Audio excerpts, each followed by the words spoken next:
क्या आपने कभी शीशे में खुद को देखा है और सोचा है, मैं कौन हूं? क्या आपने कभी अपने भीतर खालीपन महसूस किया है? एक ऐसा खालीपन जिसे कोई भी प्रसिद्ध प्रशंसा या क्षणभंगुर सुख नहीं भर सकता। यह अर्जुन नाम के एक युवक की कहानी है, जिसे आप हर दिन देखते हैं लेकिन कभी भी सही मायने में नहीं समझ पाते। अर्जुन एक ऐसा व्यक्ति था जिसकी लोग दूर से ही प्रशंसा करते थे। सुंदर, करिश्माई और आकर्षण से भरपूर वह जहां भी जाता था, लोगों का ध्यान आकर्षित करता था। लेकिन उसकी आत्मविश्वास भरी मुस्कान और आकर्षक व्यक्तित्व के पीछे एक आत्मा छिपी थी, जो अकेलेपन और निराशा में डूबी हुई थी। उसके माता पिता चुपचाप रोते थे, अपने बेटे को उस लड़के से दूर होते हुए देखते थे जिसे वे कभी जानते थे। हमने क्या गलत किया है? उसकी मां अक्सर फुसफुसाती थी। सब कुछ होने के बावजूद वह इतना खोया हुआ क्यों है?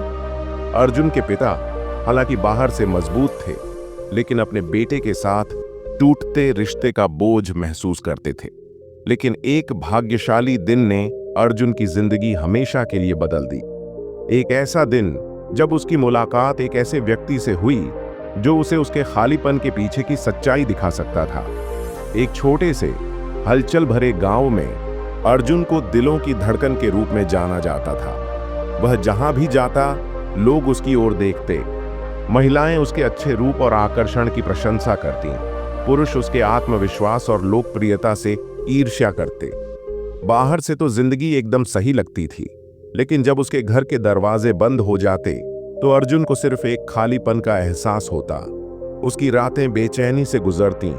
वह अपने फोन पर अंतहीन स्क्रॉल करता या क्षणभंगुर रिश्तों का मजा लेता, जिससे वह संतुष्ट होने के बजाय और भी ज्यादा थक जाता। वह ध्यान और प्रशंसा का आदी था, फिर भी उसे कभी भी यह पर्याप्त नहीं लगता था। एक रात जब वह अपने मंद रोशनी वाले कमरे में अकेला बैठा था, तो अर्जुन टूट गया। उसके चेहरे पर आंसू बह रहे थे और वह फुसफुसा रहा था, मुझे इतना खालीपन क्यों महसूस हो रहा है? मुझे शांति क्यों नहीं मिल रही? अगली सुबह उसके पिता एक सुझाव लेकर उसके पास आए। बेटा, उन्होंने कहा, तुम इच्छाओं के तूफान में जी रहे हो। अगर तुम सच में शांति चाहते हो तो तुम्हें किसी ऐसे व्यक्ति से मिलना चाहिए जो तुम्हारी मदद कर सके। मेरे साथ महान बुद्ध से मिलने चलो। अनिच्छा से अर्जुन सहमत हो गया। उसे विश्वास नहीं था कि कोई उसके दिल में खालीपन भर सकता है, लेकिन उसके पिता के आग्रह ने उसे आशा दी। जब अर्जुन बुद्ध के शांत मठ में पहुंचा तो वह उस जगह की शांति से चकित हो गया। हवा शांति से गूंज रही थी और वहां के लोग एक ऐसी शांति बिखेर रहे थे जो उसने पहले कभी नहीं देखी थी। बुद्ध एक विशाल बोधि वृक्ष के नीचे बैठे एक गर्मजोशी भरी मुस्कान के साथ अर्जुन का स्वागत किया। तुम्हें क्या परेशानी है मेरे बच्चे? बुद्ध ने पूछा। उनकी आवाज हवा की तरह सुखदायक थी। अर्जुन हिचकिचाया, फिर अपने दिल की बात कह दी।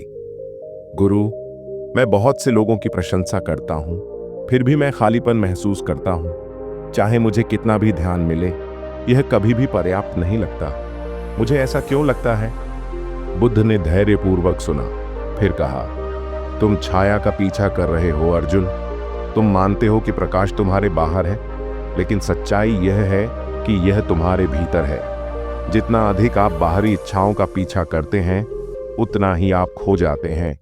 भ्रमित होकर अर्जुन ने पूछा, लेकिन प्रशंसा पाने की चाहत में क्या गलत है? क्या प्यार और सराहना की चाहत रखना स्वाभाविक नहीं है?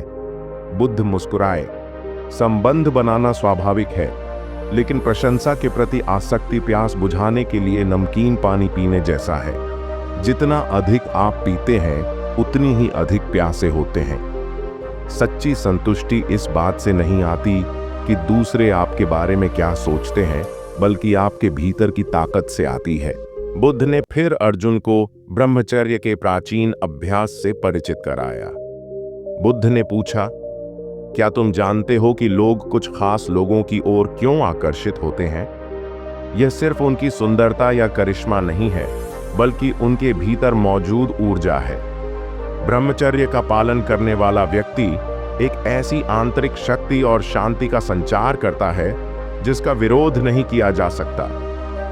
अर्जुन समझने के लिए उत्सुक होकर झुक गया। बुद्ध ने समझाया, ब्रह्मचर्य केवल संयम के बारे में नहीं है, यह आपकी इच्छाओं पर नियंत्रण करने और अपनी ऊर्जा को उच्च उद्देश्य की ओर पुनर्निर्देशित करने के बारे में है। जब आप अपनी ऊर्जा क्षणभंगुर सुखों पर बर्बाद करते हैं तो आप अपनी आत्मा को कमजोर करते हैं, लेकिन जब आप संयम का अभ्यास करते हैं तो वह ऊर्जा ध्यान, स्पष्टता और ज्ञान में बदल जाती है। बुद्ध ने आगे कहा, एक नदी की कल्पना करो। जब उसका पानी बिखर जाता है तो वह अपनी शक्ति खो देती है, लेकिन जब उसे दिशा दी जाती है तो वह अपार शक्ति उत्पन्न कर सकती है। आपकी ऊर्जा भी उसी तरह काम करती है। ब्रह्मचर्य का अभ्यास करके आप एक उद्देश्यपूर्ण व्यक्ति बन जाते हैं जो विकर्षणों से अप्रभावित रहता है। यह आकर्षण और आत्मविश्वास का सच्चा स्रोत है।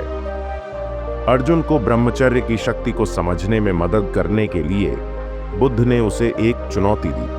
अगले 30 दिनों तक आत्म संयम का अभ्यास करें, ध्यान करें, अपने विचारों पर नियंत्रण रखें और ऐसी किसी भी चीज से बचें जो आपकी ऊर्जा को खत्म करती हो। 30 दिनों के बाद मेरे पास वापस आई और हम फिर से बात करेंगे। हालांकि संदेहास्पद अर्जुन सहमत हो गया। पहले कुछ दिन कठिन थे। अर्जुन अपनी पुरानी आदतों से मुक्त होने के लिए संघर्ष कर रहा था। वह बेचैन, निराश और हार मानने के लिए ललचा रहा था, लेकिन जैसे जैसे वह दृढ़ रहा, कुछ उल्लेखनीय होने लगा। दूसरे सप्ताह तक अर्जुन ने खुद में बदलाव देखा। उसका मन, जो कभी विचलित करने वाली चीजों से भरा हुआ था, अब स्पष्ट हो गया। उसे शांति और ध्यान की एक नई अनुभूति हुई। प्रशंसा के पीछे भागने में जो ऊर्जा वह बर्बाद करता था, वह अब उसके व्यक्तिगत विकास को बढ़ावा दे रही थी। 30 दिनों के अंत तक अर्जुन को पूरी तरह से अलग व्यक्ति जैसा महसूस हुआ। जब अर्जुन बुद्ध के पास लौटा तो उसका चेहरा चमक रहा था। उसकी मुद्रा आत्मविश्वास से भरी थी और उसका व्यवहार शांत था। गुरु, उसने गहराई से झुकते हुए कहा, अब मैं समझ गया हूं। मेरा खालीपन प्रशंसा की कमी के कारण नहीं, बल्कि उससे लगाव के कारण था। ब्रह्मचर्य का पालन करने से मुझे वह शांति मिली है जिसके बारे में मैंने कभी सोचा भी नहीं था। बुद्ध मुस्कुराए और बोले, यह आत्म संयम की शक्ति है अर्जुन। सच्चा सुख दूसरों से नहीं मिलता, बल्कि उससे मिलता है जो आप अपने भीतर बनाते हैं। जब आप अपनी इच्छाओं पर काबू पा लेते हैं तो आप अपने जीवन पर काबू पा लेते हैं। अर्जुन को एहसास हुआ कि जिस प्रशंसा की वह कभी लालसा करता था, वह अब उसके भीतर मौजूद ताकत और शांति की तुलना में निरर्थक थी। वह एक बदले हुए व्यक्ति के रूप में अपने गांव लौट आया और अपने परिवर्तन से दूसरों को प्रेरित किया। अर्जुन के जाने से पहले बुद्ध ने ज्ञान का एक अंतिम अंश साझा किया। याद रखें, दुनिया हमेशा आपको विचलित करने की कोशिश करेगी, लेकिन आपकी असली शक्ति आपकी जमीन पर टिके रहने की क्षमता में निहित है। अपनी ऊर्जा की रक्षा करें, अपने दिमाग का पोषण करें और अपने उद्देश्य पर ध्यान केंद्रित करें। यही सच्ची पूर्णता का मार्ग है। जब आप यह कहानी सुने तो अपने जीवन के बारे में सोचें। क्या आप क्षणभंगुर सुखों का पीछा कर रहे हैं या आप शांति और उद्देश्य की नींव बना रहे हैं? ब्रह्मचर्य का मार्ग आसान नहीं है, लेकिन यह सच्ची शक्ति और खुशी का जीवन जीने की ओर ले जाता है। अगर यह कहानी आपको प्रभावित करती है तो इसके सबक पर विचार करें। अपने मन पर नियंत्रण पाने की दिशा में पहला कदम उठाएं और देखें कि आपका जीवन कैसे बदल जाता है। और याद रखें, सबसे बड़ा आकर्षण भीतर से आता है।